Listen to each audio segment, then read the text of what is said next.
looks good. Yeah, so thank you all for coming to this seminar.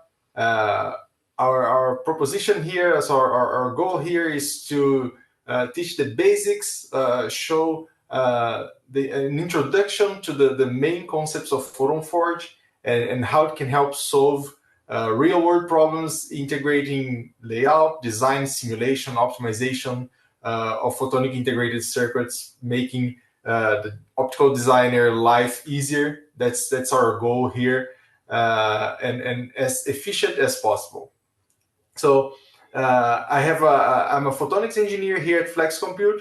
I have a background, most of my career in optical design, going through design, fabrication, measurement of integrated photonic circuits, and as Ching kindly mentioned, also developing open source software specific for working with integrated photonic circuit design. So PhotonForge is our latest tool here at Flex Compute. Was released earlier this year, and the objective of PhotonForge is to be this automation platform for design of optical device that brings together all the way from single component layout and simulation optimization, all the way to full chip circuit level scale simulation, test, verification in a single tool, in a single platform that's with seamless integration to all of our solvers, and that's very easy to use. With that out of the way, let me just present very quickly Tidy3D, and that's our workhorse for PhotonForge, because all our component simulations will be run in FDTD using Tidy3D. That's our GPU accelerated solver. It's empowered by a GPU cluster and use the latest developments in FDTD algorithm, electromagnetic simulations, to bring this super scalable, super fast solutions to all of our optical design problems. And it's really impressive. If anyone has not used yet, it's possible to get a free trial very easily, and I guarantee you'll be amazed at the speed and scale we can reach. Right? If you compare to usual or conventional workstations, we're capable of handling hundreds to 1,000 times larger simulations and still going 10 to hundreds times faster than what you're used to. And that, of course, because we are on a GPU cloud, you can run several tens to even hundreds of jobs in parallel, making optimization a breeze, right? Things that would take days or sometimes even weeks, we can run in a couple of hours and be ready to move to the next phase.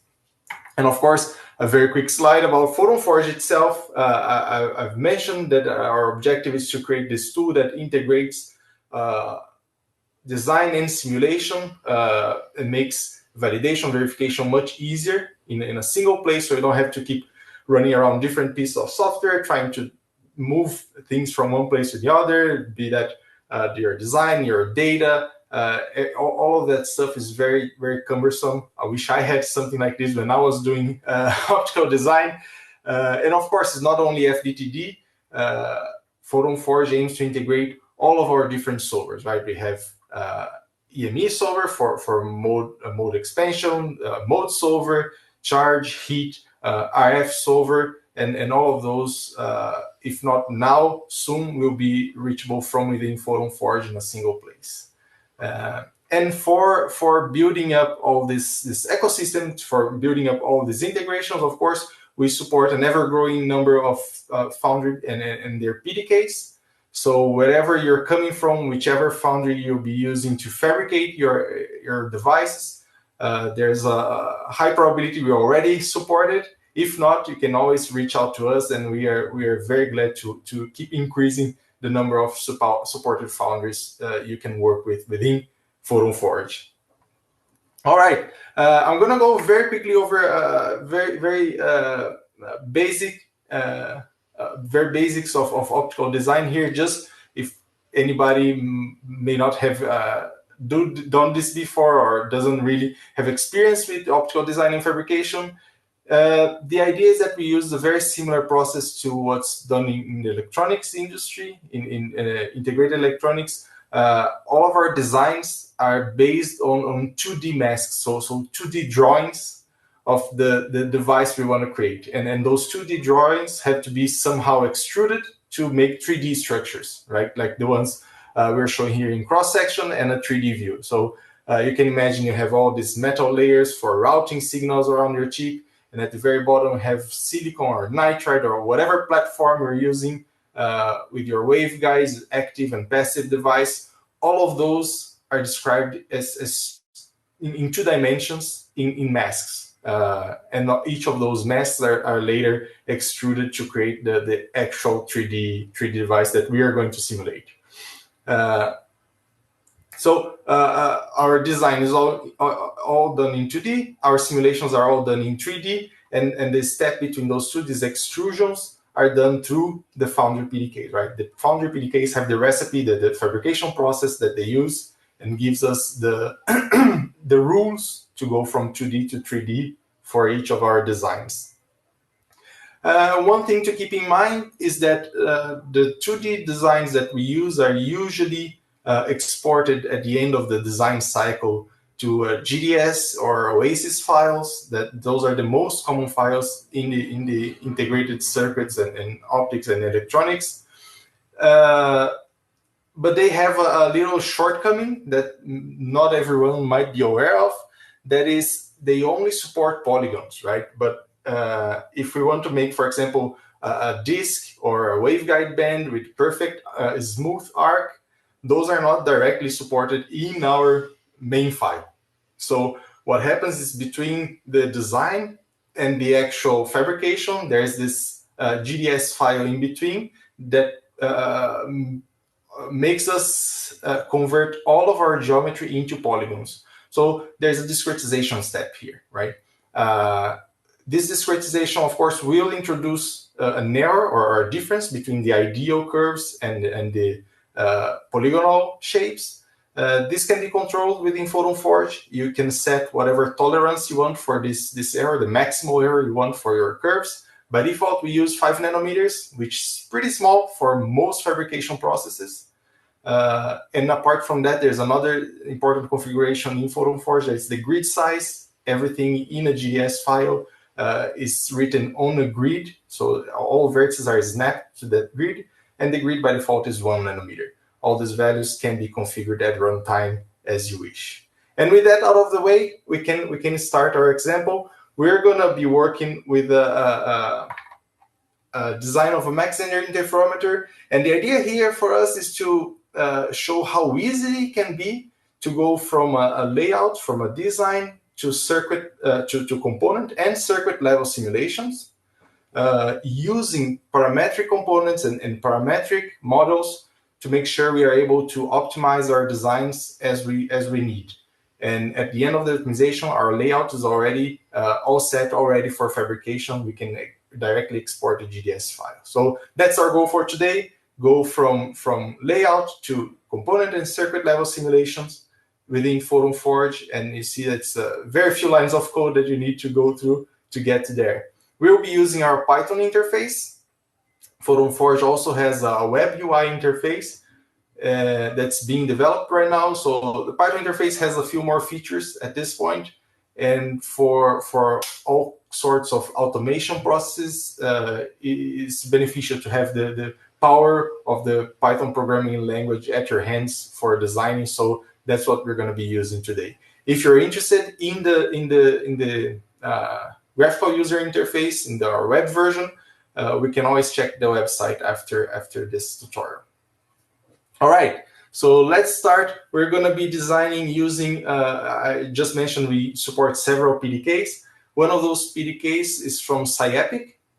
They have this open eBeam PDK library that we can use. It's open source, anybody can use. We can install this with alongside PhotonForge so that we can import here in our initial setup. We're going to import the several packages we usually need for visualization, for numerical analysis, PhotonForge itself, and SciEpic, right?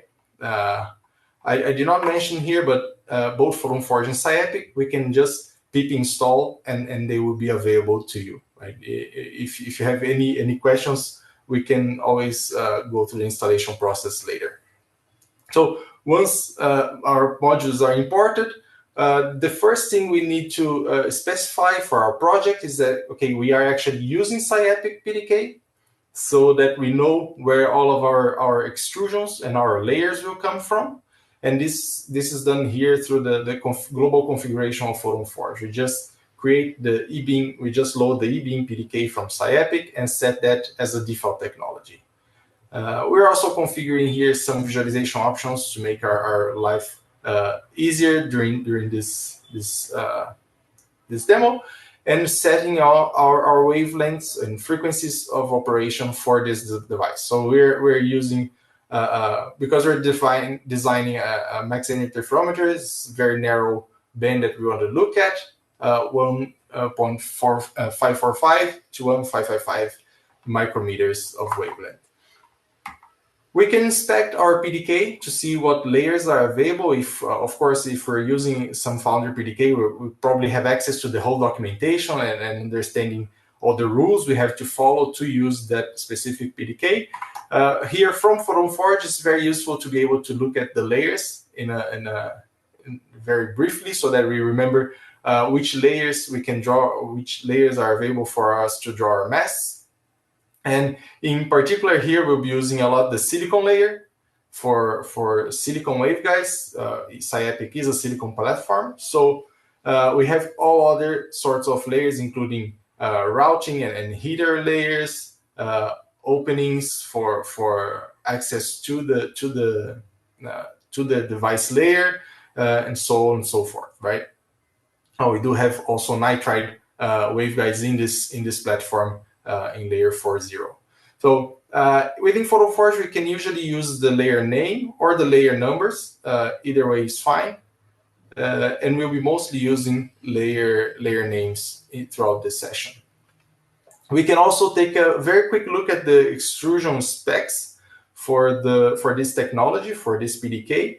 And what this tells us is how those masks become 3D structures, right? And this looks like a lot of text here, because we have several layers being extruded. But if we look at one or two of them isolated, you can see that it's not very hard to understand what's going on. So, for example, the first extrusion specification we have here, we will extrude the layer 6.0. Let's take a very quick look what 6.0 is.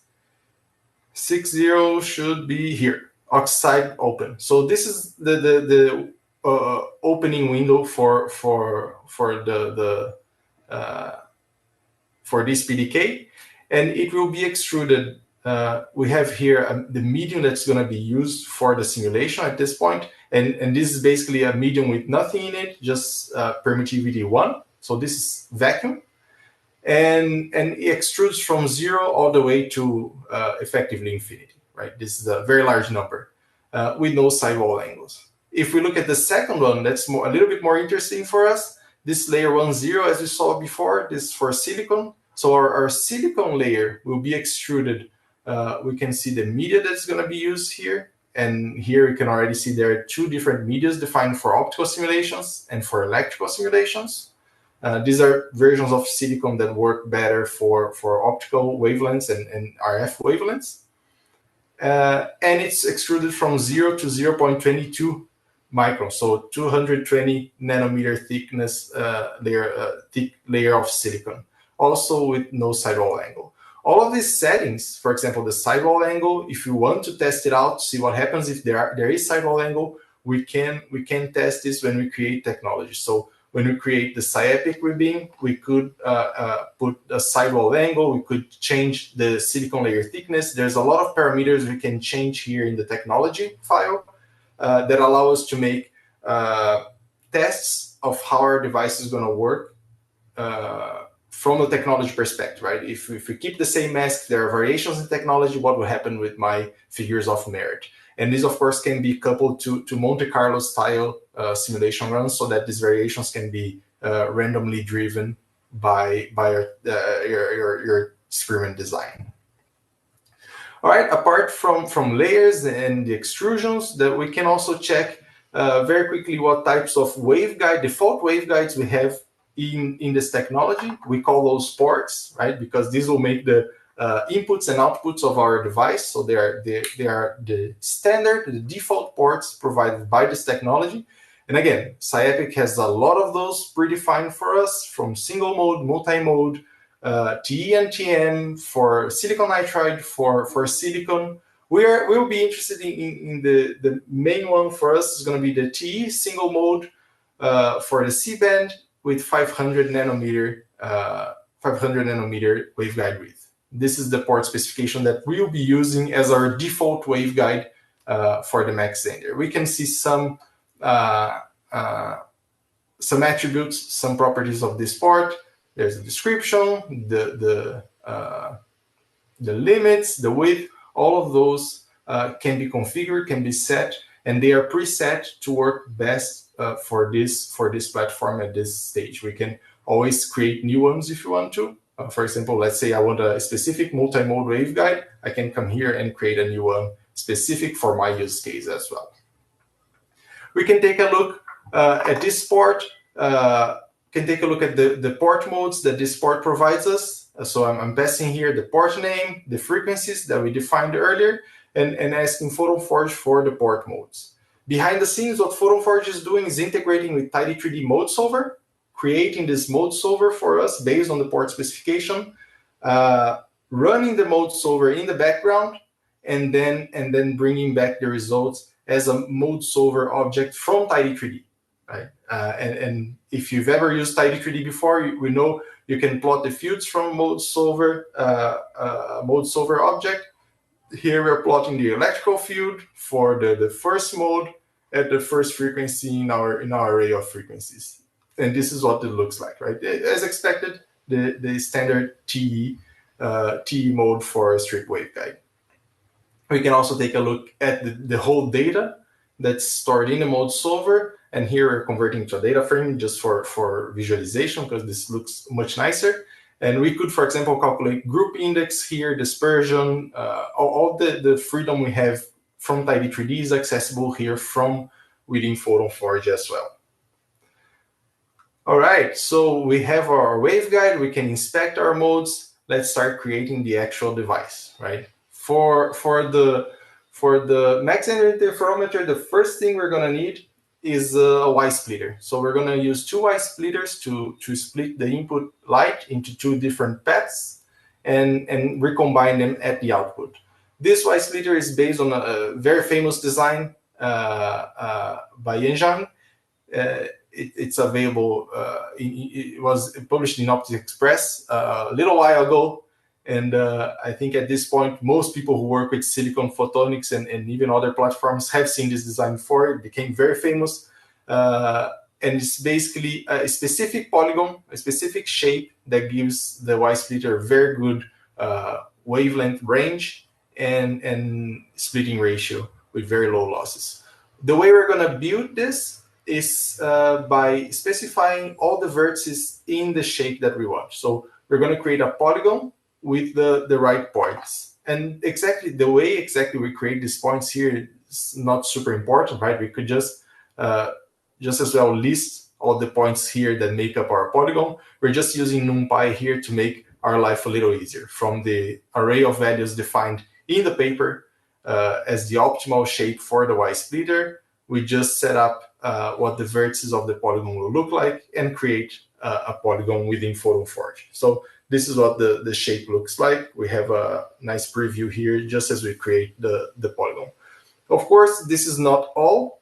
This is just a polygonal shape. We have to also create a component, right? PhotonForge operates on base of components, which later will be mapped to GDS cells. If you've used GDS before, you know the idea of cells. So here we have components because it's not just geometry. We have a lot of other information within a component that tells us how the device operates. So in this case, we're going to create a Y splitter component, and we're going to add to the silicon layer. Remember the silicon layer in our technology. So we're adding to the silicon layer the polygon we just created and two S-bands to make the outputs of our Y splitter. The S-bands are defined directly as simple paths. So in PhotonForge, we have several types of 2D structures we can use. Circle, path, polygon, rectangle. These make the base of all our 2D shapes. Of course, polygon is the most general one. Path is very easy to use to make long waveguides, winding bends, and whatever you can think of. Circles can be used also for ellipses and rings. All those can be used as circle. And a rectangle is really just a rectangle, maybe rotated rectangle, but nothing special about it other than that. So we're going to create for output S-bands, they're going to be paths. Let me just run this cell so we can actually see the shapes. So we have the main polygon, and each of the S-bands, they start at the output of our Y splitter, the core Y splitter polygon, and extend as an S-band for some length and some offset. This is a component, and there's one nice feature that's being released not very long ago in PhotonForge. That's a live viewer, because here we have a fixed view of our component. If we want to see our component or large circuit with more freedom so that we can zoom in, zoom out, make measurements, we have this live viewer that's set up as an external server for us. If we open the live viewer window, it's going to open in a separate tab in our browser. But here we can zoom in, zoom out, see if there are no gaps on my component, the positions are correct. Let's see if my waveguide is really the size that I wanted it to be. Yeah, we have here 0.5 microns. It's the right width. So we can inspect the geometry of a component, of a polygon. Anything that we can plot, we can look at in the live viewer. So this is a very handy tool, especially for larger, more complex circuits that we have available independently of the actual Jupyter notebook, right? Let's say you're running this through a Python script, you can still use the live viewer to take a look at your components. Well, we have here the Y splitter, but now we have to set up the ports, right? Where's the input, where's the outputs, and that's done through this add port function. So we have the Y splitter component we created before. We're gonna add ports, and instead of manually specifying where the ports are and what direction they're facing, we can use this nice feature called detect ports in PhotonForge. It's going to look for edges that match the shape expected for this port. And we can, in this case, it's very easy to run. We can include them directly in our Y splitter. It's usually a good idea to take a look if all the ports we wanted are included, or if missed something, or if we found more than we were expecting because other edges in our component match the same size that we didn't realize before. So it's a good idea to take a look at the final component before actually running the simulation, just to make sure we have all the parts in the right place as we expect them to be. And here they are, right? We have an input port at P0, two output ports at P1 and P2. And of course, the ports are wider than the actual waveguide because the mode has the evanescent tails that needs to be accounted for during simulation. Otherwise, we're going to get losses and super weird results that don't really correspond to the actual modes in the final device. As I mentioned before, we can take a look at the ports graphically or in text, right? We have the ports dictionary from the component here tells us everything we need to know about the ports. Most important, the center and the input direction. So our port P0 at 0, 0, that's the input of our Y splitter. With an input direction of 0 means 0 degrees from the x-axis. In this case, you can see that P1 and P2 have input direction 180. Of course, they are opposite to P0, and that makes sense. All right, so we're almost ready to have a simulation running. We have the components, we know our technology, we know how to extrude this in 3D. We have the ports to mark our inputs and outputs. all we need now is a model. So in PhotonForge, the way we simulate components is through models. The most common model we're going to use is the Tidy3D model, which in the background will run a Tidy3D FDTD simulation of our device and get back all the transmission, merge all of them, combine all of them into a single S matrix for us. But we could use other models. For example, let's say I have a device that I have already fabricated, I have already measured, and I have this data at hand, and I want to use the measured data in my circuit simulation, for example. We can use for that a data model, right? A data model will take the S matrix as an input, and we'll just reuse that result as the S matrix for the device. Or let's say I'm in the middle of the process, I'm in the middle of design, I don't want to spend too much time optimizing my power splitter right now. I could, for example, use just a power splitter model with ideal transmission and reflection coefficients that I can set before I want to go through the actual component design. So we have a lot of different models that can be used in different cases when we either, if you want simulation, you don't want a simulation, you want just an analytical result or use existing data, all of those are supported by us. Here in this case, we are going to use a Tidy3D model so that we can run a full 3D FDTD simulation for this device. And we set port symmetries here, right? We know that whatever comes into P0 will be split in P1 and P2 equally because of the geometrical symmetry in the device. So in other words, we can interchange ports P1 and P2, and the results will be the same in the final S matrix. And this is what we're telling here with port symmetry. So if we go from P0, P1, P2, and replace with P0, P2, P1, the S matrix remains the same. That's what we're saying with this symmetry group here. We could add more symmetry groups here. In this case, the device doesn't have others. That's the only one, but device with more ports might have more symmetry groups that you can add here. And all this does is decrease the number of simulations needed to fully characterize this device, right? If we don't have the symmetry set here, we're going to have to run one simulation for input at P0, one simulation with input at P1, and one simulation with input at P2.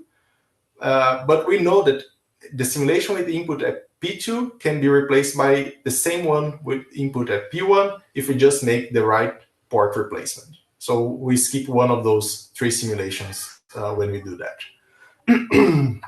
We add the model to our component. A component can have several models, right? So we look at here the models available for this Y splitter now. Of course, it has only one. That's the only one we added. It's a Tidy3D model. And here you can also see that Tidy3D model has a lot of other options and attributes we can set, and all of those can be used to fine-tune the Tidy3D simulation that will be run for this model. We strive for the best possible default parameters. That's why we are creating the model with almost no options except for port symmetry. That's very hard to guess from just the geometry. So apart from port symmetry, all other parameters, for example, the runtime, the boundary specifications, all of those will be set by default by PhotonForge based on your geometry. So we try to make it as easy as possible to run this component as a simulation.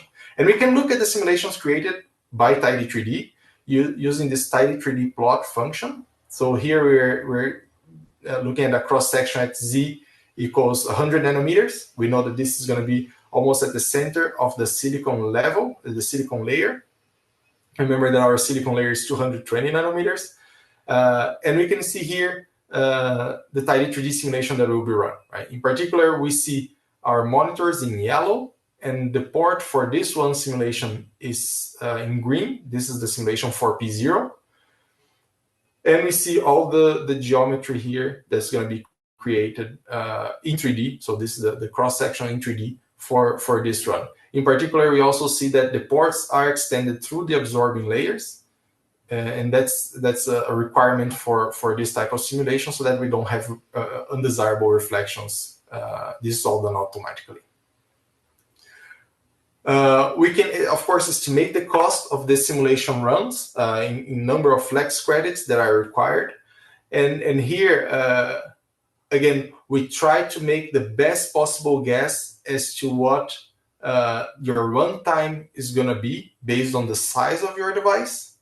But we don't want you to have to run it twice, right? Run once and then find out that your device didn't fully run because the runtime was not large enough. So this is optimistic estimate of how much you're going to have to run for. And the cost estimation is based on the exact value of this runtime. So because we sometimes overestimate, this estimated flex credit cost is usually about, I would say, at least 20% larger than the actual real cost that the simulation is going to run. This simulation here is probably going to run, probably going to cost something around 0.2 or not even that to be run. So if we want to actually run now all our simulations and get the S matrix for our device, we can call the S matrix function. That's the easiest way to get the S matrix. We're calling S matrix on the component. The component has the one model. The model is going to be used to calculate the S matrix at the given frequencies that we want.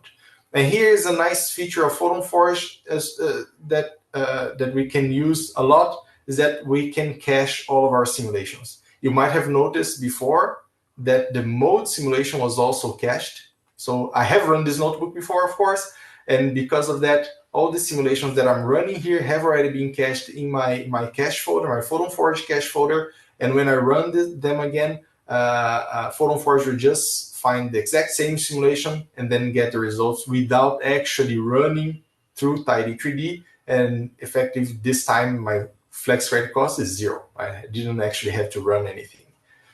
We can look at the where's my cursor? Right here. We can look at the S matrix. The S matrix is going to be a large object here, of course, because we have several frequencies. So we can look at the frequencies. We can see that the S matrix is going to have a lot of elements. Let's see if we can find the starting of the elements. So S matrix has a lot of elements, and they're indexed by the transmission from port to some other port. So this is a little bit, the usual convention, for example, for other circuit type simulation tools. It's the opposite of what we have in an S matrix, right? This element P2, P1 would be the S matrix 1, 2, right? So it's in reverse order. So we could look, for example, at P0, 1. So this is the transmission from port 0 to port 1, and we will see the array of values here that compose this S matrix. Of course, they are all complex. We have magnitude and phase for all of them. We can look at the wavelengths. These are the wavelengths that we used originally to calculate the S matrix. They're also stored in the S matrix if we need to use them for anything. And a much better way to look at all this data is actually to plot the S matrix, right? We have this plot S matrix utility function that makes it very convenient to quickly look at the S matrix results. By default, we're going to be plotting here the magnitude. So we see the magnitude of the S matrix element. We have all the elements being plotted here, and the graph is usually split in two parts, right? One part that's the large values, and one part that's the small values. We could, for example, change these scales here. For example, we could use decibels to plot this in dB. Of course, right? I'm talking about PhotonForge. I'm not talking about the component. Our splitter works pretty well. Right? We see almost exactly minus 3 dB of splitting ratio between port 0 and 1, 0 and 2. The insertion loss and cross couplings, they're all below minus 20 dB. So this indicates that everything's running fine. All right, we can keep going and now create the extra parts that are required for our Mach Zender, and specifically the delay arms. we're going to create one straight delay arm and one spiral delay arm, so they have very different lengths.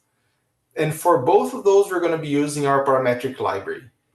So it is probably well known for anyone who's used a foundry PDK before that these PDKs will come with optical components already designed and tested by the foundries themselves. Sometimes they are fixed, sometimes they're parametric, usually called P cells.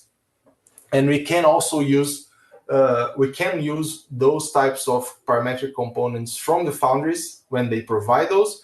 But we also have an internal library of parametric functions that can be used with any PDKs within PhotonForge.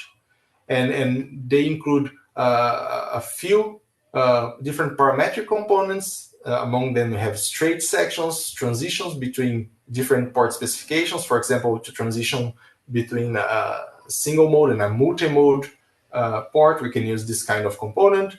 We have bends, crossings, all sorts of couplers, spirals, and so on and so forth.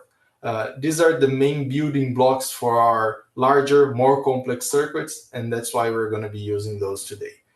Apart from the parametric components themselves, we also have auto-routing functions. We have a few of those that can be used in specific case. That can be used between waveguides or electrical connections between terminals. So we have, for waveguides, we have routing. That's a general routing function between any two ports in your circuit, or an S-band route. That's basically ports that are opposite to one another, and you want to connect just with a single S-band as simply as possible. So we have this very easy to use S-band function. For terminals, for electrical terminals, we have taper routing, which basically encapsulates both terminals in a single large pad, and Manhattan routing. Usually, low-frequency electrical connections don't require super smooth bends with large radius. So Manhattan routing will fill in this gap for lower frequency signals. All right. So we're going to use the straight component from the parametric library. We just call with the port specification that we're using so that we know which type of waveguide we're building, and the length. We're arbitrarily choosing here 80 micron long straight section. And of course, there's not much to this. It's really just a straight section with the desired length. What we can see is that instead of just returning a path, a straight path, we're actually returning a component, right? Straight is the full component. It includes ports. You can see P0 and P1, the two optical ports for input and output for this straight section.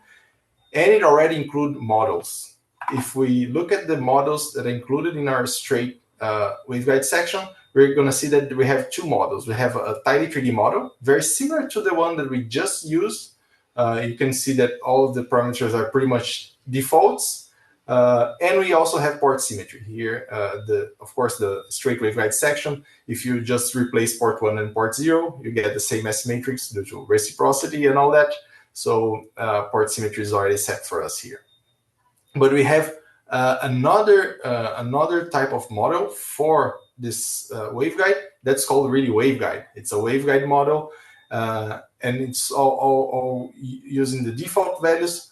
We can see which of those two models are being used actively for the device. So if we just ask for an S matrix from this component, we're going to have to choose which model are we using to calculate the S matrix, and that's what active model means. So the active model for our straight waveguide is the waveguide model. We can change that if we want to. We could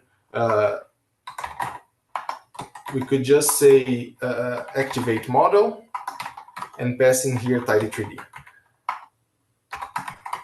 So if we run this, now we ask for the active model again. Tidy3D is the active model. So we can pick and choose. Let's go back to the waveguide model because I want to talk a little bit about that.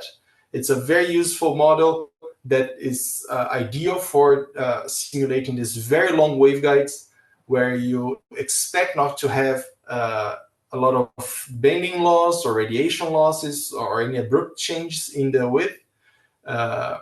we can use this waveguide model for almost for a semi-analytical computation that's super fast. Basically, in essence, what it does is it creates an S matrix that's based on the complex effective index of our port mode and the length of the waveguide. And the effective index can be calculated by a mode solving run, and that's the default behavior of the waveguide model. So for us, in that straight section, when we try to simulate that, to calculate S matrix, what we're going to see instead of an FDTD run, it's going to be a mode solver run to calculate the effective complex index for the port specification we passed on. And the length is, if it's a straight waveguide, the length can be inferred by the distance between ports. If it's not a straight waveguide, the length can be, we can pass the length as we want, calculated from whatever method we have to. We do have a length measuring algorithm that can be used in this case for if the waveguide is well behaved, it's a single path, all connected, our length function will work without any problems. If it's not really a waveguide or it's some other geometry, of course, the length is not going to be well defined. This is probably not going to be a good model to use. We can also set the effective index manually if you want to. So let's say I don't want to run a mode solver. I just have the effective index that was given to me by the foundry. They tell me what the effective index is, what the group index is, and from that I can create the dispersion curve that I want the waveguide model to use. I can also set the complex index manually in those cases. For us here, we will be using the defaults, mode solver run, and length calculated by the model itself. And if we look at the S matrix here, now we see that it's instantaneous pretty much. And here, there's two reasons why it's instantaneous. First, because I've already run this mode solver once, so the result is already cached. And of course, being semi-analytical, the calculation after the mode solver run is instantaneous for us. Here, another thing that we can point out is that, of course, for the straight section, magnitude will not matter too much. It's going to be 1, but the phase is more interesting to look at, especially for the use case of a Mach Zehnder. So we can also plot phase here. That's one thing that's interesting to look at. And here, I'm just merging both calls into a single one, right? I'm calling plot S matrix from the results of the S matrix calculation of the straight section. So very compact, a single line, we can inspect the S matrix of our device. Now, here we can start talking a little bit about parametric device, right? I mentioned this is a parametric library. So of course, we can pass in the parameters when we're creating the device, but it's more powerful than that. We can also change the parameters after we created the device. For example, let's say I want to simulate the same straight without changing. I want to say, okay, what would happen if my length was not 80, but 120 microns? But I don't want to change my device. I don't want to change my layout. I don't want to change anything. I just want to change what the S matrix result would look like just for a quick inspection. Well, my waveguide model is also parametric, and it has the length parameter, so we can freely change and update this length parameter to rerun the simulation. Here, I'm taking the active model of the straight waveguide and updating the length to be 120. So if I plot the S matrix again, we're going to see the frequency variation, the phase variation is faster, of course, because this is a longer waveguide.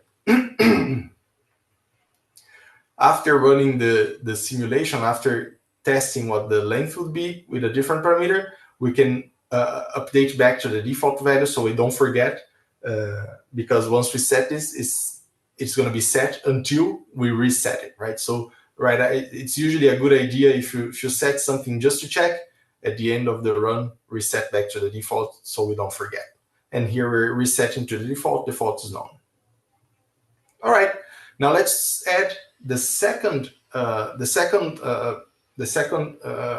for our Mach Zehnder. This is going to be a rectangular spiral. We have a parametric component that's a rectangular spiral. It has a lot more parameters that we can play with. In particular here, one that's good for us to take note is that we're setting the size, and this is the whole size of the size of the whole spiral, right? To be 80 in the x direction, and 0 mean nothing, I don't care, in the y direction, because we really want the distance from P0 to P1 to be 80, so that it matches our straight section here.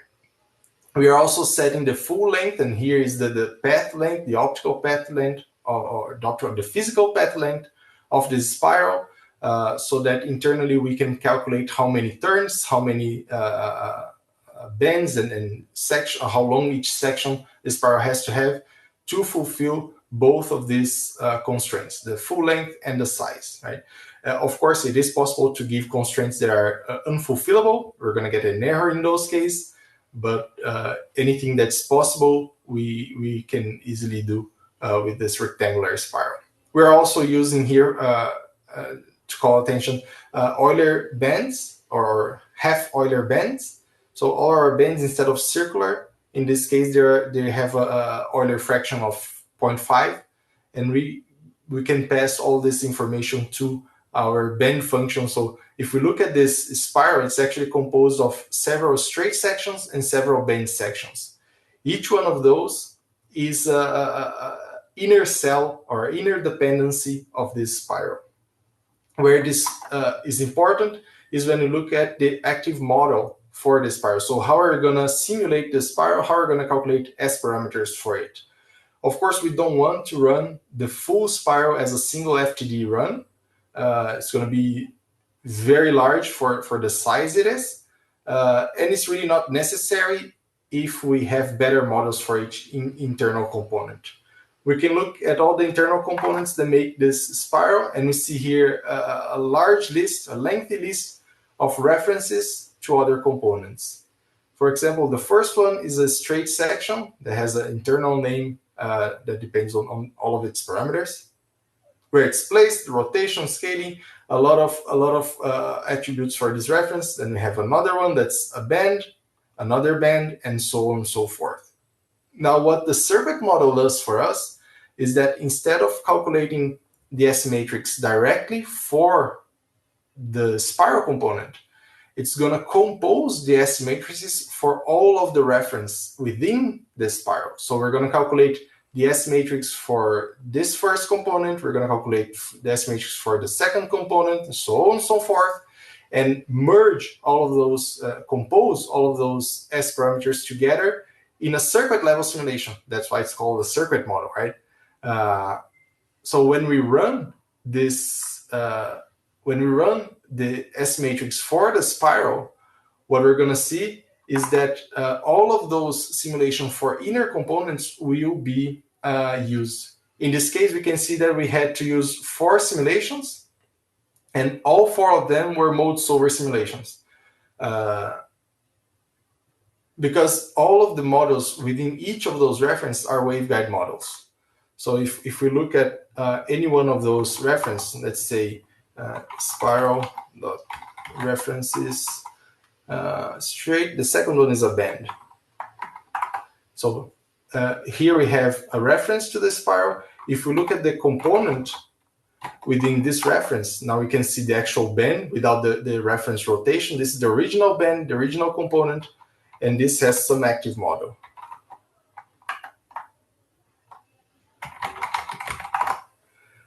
Which is a waveguide model. In this case, the complex index will be calculated from a mode solver run, but the length is already given. So when we create the spiral, we calculate all the lengths or all necessary lengths and set all the waveguide models with the required lengths so that the phase response is as accurate as possible for our run.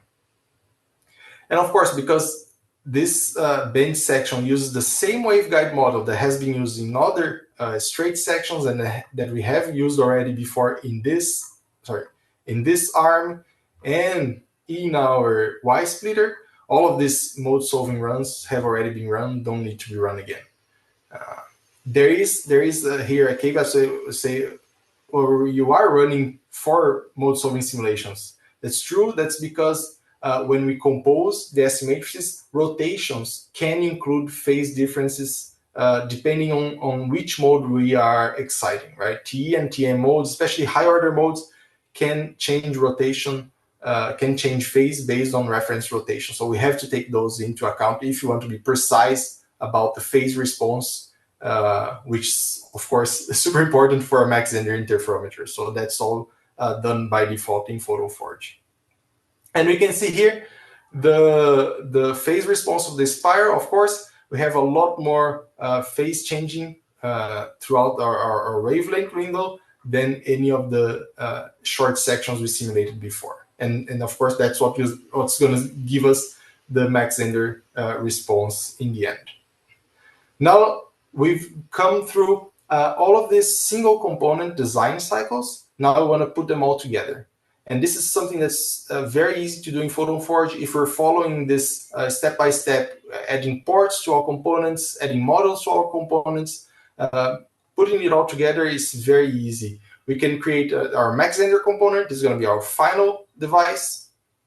We can add here the reference to the input splitter. And this is basically just add a reference to the MZI. We have this very nice function that creates the reference and already inputs it to the inputs in the main component. The bottom arm, same thing. We create a reference to the straight section. This is the short straight section we created earlier, and call this this reference bottom arm. And then we connect the bottom arm with the input power splitter. The way we connect, say, okay, connect port P0 of my arm to this other port in the circuit. And here we're just using a shorthand notation in Python that's very easy to use when we're typing all this. We get the Mach-Zehnder and using between brackets the name of the port that we want. That gives us the transformed port at the place where they are in the final component. So what we're doing here is saying, okay, connect port 0 of my straight section. Let's go back to this port of my straight section to port P1 in the input Y splitter. And if we go back to the Y splitter, here's port P1. So we're going to connect the straight section directly into this port. We do the same for the top arm. So the top arm is the spiral, and we connect the port P0 of the spiral to port P2 of the Y splitter. And finally, we add the output Y splitter and connect port P2 to the bottom arm to port P1 of the bottom arm. That's the straight section. If we look at this component, we can see the Y splitter here, both connections, the Y splitter at the end, and the spiral and the straight section. Here, of course, we connect only port P2 at the bottom waveguide. Port P1 will be automatically connected to the top one because they overlap in position, right? They have the exact same position due to the way we constructed this device, right? We asked for both parametric arms to be 80 microns in length. So here we're going to have perfect matching between those two ports. I should open let's take a look at the viewer here once again. Our live viewer is showing the full circuit, so we can come over here very closely, inspect the port connection. You can see there's no gap in the input part. The output part also, both waveguides are perfectly matched, perfectly connected, and that's what we can guarantee in PhotonForge, right? Yeah, Lucas, do you want to quickly touch on that, how the grid snapping relates to this this snap, making sure there are no errors when connecting? Yeah, so thanks, Josh. This is a good point, right? So I mentioned in our introduction slides that everything in the GDS format works in a grid, right? But within PhotonForge, we also work in a grid. And that's to guarantee all of these movements, all these translations and rotations they will end up matching perfectly where you actually want them to be, right? It's very, it's a well-known fact that if you're working with floating point numbers, if you start summing a lot of them, you're increasing your accumulated error. So maybe you move your waveguide 10 times, and the sum of the movements is not the same as if you just move it once for the whole thing. This is a problem in any drawing environment, in any computational environment. And one way to minimize the effects of this problem is to always work in a grid. So PhotonForge does work in a grid. All points are snapped to a grid. This is transparent for us, for the users, because this is all done internally. Right? For us, these are still floating point numbers. They are rounded and converted internally whenever we make one of those transformations to guarantee that this snapping will happen. The place where we have to be a little more attentive and aware that problems can happen is if we use angled ports, because then we have some sort of sine and cosine in play, and depending on how the operation is performed, you could end up 1 nanometer too far, 1 nanometer short of the point that you're expecting to be at, right? So angled ports, so ports that are not aligned to the grids, to X and Y axis, those we have to be a little bit more careful with the way we perform transformations. Again, PhotonForge tries to minimize all of those problems, making sure all the snapping happens as accurately as possible, but there is chance to have it ill behaving if you really try. All right, so we have here our Mach-Zehnder fully formed, fully connected. We're still missing the ports, right? Because we have never added ports, but because this Mach-Zehnder is created just from references, our Y splitter has already a port defined at the input, and our output Y splitter has already a port defined here at our expected output. So we can simply grab those. There is this function add reference ports, which goes through all the references in the component and look for ports that are disconnected. So we're not going to add, for example, the port that connects between the Y splitter and the straight waveguide. That port has already been connected to something else. We are not interested in that one. We're just interested in the ports that are disconnected.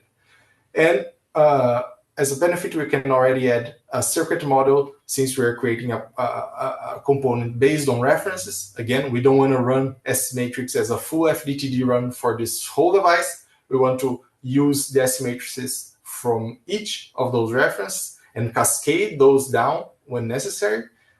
We can use the circuit model to model this full MZI. So what's going to happen here when I ask for an S-matrix, I'm going to calculate the S-matrix for each of those Y splitters, which have already been computed because we computed those up there. So they are cached already. We're going to compute the S-matrix for the straight section. We're going to compute the S-matrix for the spiral. And the spiral is going to be another circuit. So this is going to cascade down. So we're going to look for the S-matrix of each of the spiral components, so on and so forth, until we get the full result. And here we see, again, progress 100, it's done instantly because all the simulations have already been run, have already been cached. All we have to do here is add up all the S matrices in the right order to have the composition of the final MZI. And as expected, we can see the MZI response as a sinusoidal variation of power with respect to the wavelength or frequency. Very good. So this is how quickly we can go from layout to simulation at the component level and at the circuit level. PhotonForge is built upon this idea that all of these steps should be super easy. We are able to give good defaults for all settings that you need to do all of those calculations, so there is no need for the user to keep repeating himself and having to retype what the boundary conditions should be, how much refinement my mesh should have. All of those should be pre-calculated and predefined by the application, by the foundry, by the global configuration that we have already set. And because we can do all of this automatically, it's also very easy for us to introduce variations in these devices. I mentioned that we have this support for updating device in place, as we did here. We updated the model in place. We can use the same type of updates with the full circuit as well. So if I go to my straight section, the same one I updated before, and change the length or the effective length of that straight section. So I'm not changing the layout here. I'm updating only the model. Say, okay, let's say this model had 200 microns length. What will happen to my S matrix? And if I run that, it's going to recompute the whole S matrix with a new value for the model. So we can see, of course, because the difference between the path lengths decreased, I increased the short path, the shorter path. The period of my Mach-Zehnder response increased inversely to that change. And we can use this sort of trick, for example, to emulate thermal shifts in my simulation, right? We could be varying any of the models here in the simulation. We could also, in the same way, right? We could also update, instead of updating the model, we could update the component itself. We have to be careful. If we actually change the physical length of the straight section, the connection will be undone. So we have to make sure that all of our updates keep the same connections alive, of course. So that's why it's easier in this case to update the actual model instead of the component. But this is useful in the case of thermal simulation because the physical length changes so little. What we're only interested really is in the effects in the optical path length. So that's equivalent to change either the length or the effective index. Either one of those can be varied with this method. Let's say we're varying then our optical path length to about 1% and see what happens to the response. And here I'm doing the same model update to a new length. So I'm varying from 80, the original, to 80.05, so 50 nanometers extra length in the 80, and then 100 nanometers extra. I calculate the S matrix for each of those updates, and I'm plotting now always in the same axis, in the same figure, so that I can look at all curves one over the other. I'm plotting all of the response from P0 to P1 as magnitude squared, right? If we look at the response, we can see how this approximately 1% change in optical path length in the shorter arm affects the response of Mach-Zehnder. I could be doing similar things to the longer arm, and what I could be doing that's probably even more interesting than just changing the actual length is using coupling, for example, our heat solver, and looking at the variation that 1 degree or 10 degrees Celsius would make in my effective mode index, and applying that instead of the length here, applying to the N complex, applying to the effective index that's used in my model. So instead of running the mode simulation, I just pass in what the effective index should be for any given temperature, and then I can run the same simulation, but here instead of varying the length, I'm varying temperature. So I can see the effects of temperature fluctuations in the response of the whole circuit. We have an example. I'm not running this example here in this case because, of course, this is a quick introduction tutorial. We want to keep it as simple as possible, but we have examples already set in our documentation that show exactly how to do this sort of thermal simulation, how to include thermal effects in Mach-Zehnder. I think our example is really a Mach-Zehnder, and others, right? We can do all sorts of active device design by changing the effective index according to some nonlinear effect. We can use the same tricks to update our technology. Here I'm talking about updating component, updating models. We can also update technologies. So I can run variations on the technology to see the effects of, for example, silicon layer thickness on the Mach-Zehnder response, or sidewall angles. Anything like that can be simulated just following the same recipe here, or even more powerful, using a Monte Carlo run. So in Monte Carlo runs, we gather all of the changes that we're interested in testing and test corner case, test random variations. All of those can be done in parallel and super fast, super easy to get this sort of big picture of variation and sensitivity of our device with the layout at hand. And of course, when I say with the layout at hand, it's because all we did was create the layout and simulate on top of the layout, so we don't have now to go from, okay, now that I designed my splitter, my Mach Zehnder, I have to create a GDS layout for fabrication. The layout is already fabricated. The layout is already ready to be fabricated. We simply write the layout to file. We're using here a GDS. We could be using an Oasis file, worked either way. And we are just exporting the Mach Zehnder interferometer here. It will gather all the dependencies. Everything will be available for us in the files that we saved. So seminar MZI, GDS, and Oasis files just saved 10 seconds ago. Those are the files that we just created right now. So again, just bringing back home, the idea is that we want this process of designing, simulation, and fabrication, also validation and verification, to be seamlessly integrated with all our tools to be as easy as possible.